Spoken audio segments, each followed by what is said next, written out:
Writers were never better than during our formative years. But finding out about them was entirely random. Obviously there was no internet. Electricity itself was fairly recent in some of our houses. And it was rare to meet a fellow aficionado face to face, and enthusiast bookshops were inaccessible to most of us, and so on. We blundered from one random find to another. Some of us had older brothers blazing the way, and really that's exactly what this book is. The perfect older brother, equipped with 20/20 hindsight, saying, "Read this, and then this, and this, and this." I can follow my own snail trail across the landscape that Ripley so comprehensively describes. I can pick my way from A to Z, book to book, zigging and zagging. I can remember the joy of escaping and the thrill of immersion in a fast and gaudy world, and wanting to do it again and again. In that sense, this book feels like my own personal memoir, and inevitably it will to thousands of others too, with their own unique zigzag snail trails, and as such it seems of great sentimental value, like a long-lost diary, like a list of the way stations that carried us through a time that promised to be forever grey. It's also sad in a way. We all missed so much.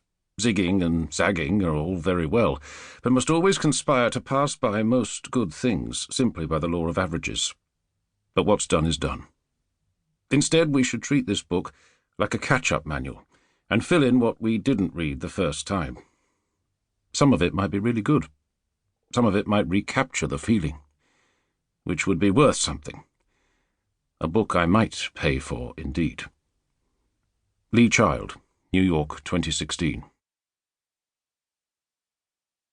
Preface. I am of the luckiest generation, the one which avoided national service and enjoyed a fee-free university education. They even gave you a grant for going. I spent my early teenage years, and all my pocket money, reading thrillers.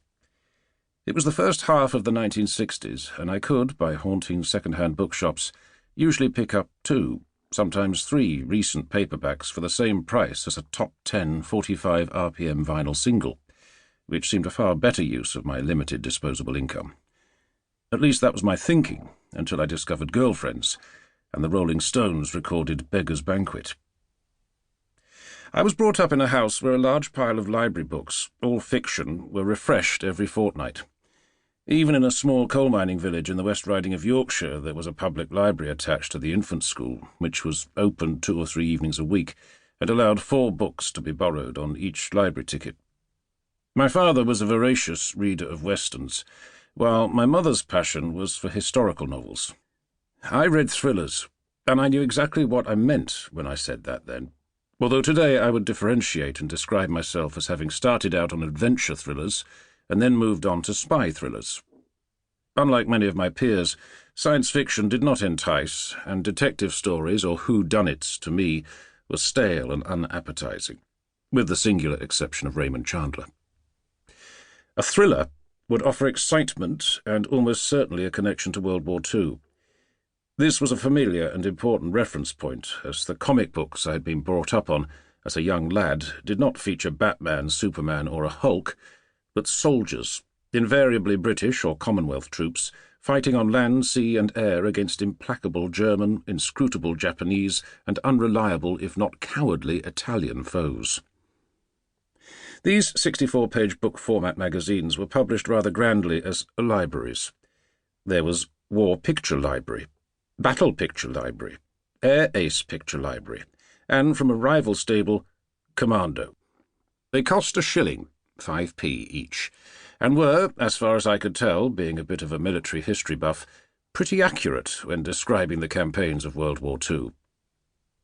Why the obsession with World War II? I do not come from a military family, had no career aspirations in that direction, not even the Boy Scouts, and the war itself had ended more than 7 years before I was born. Yet it somehow dominated my childhood.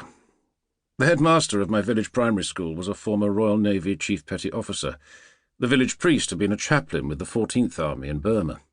I had an impressive collection of toy soldiers, and war films always seemed to be on television, mostly proving that no prison camp could ever hold plucky British escapees when they set their mind to it.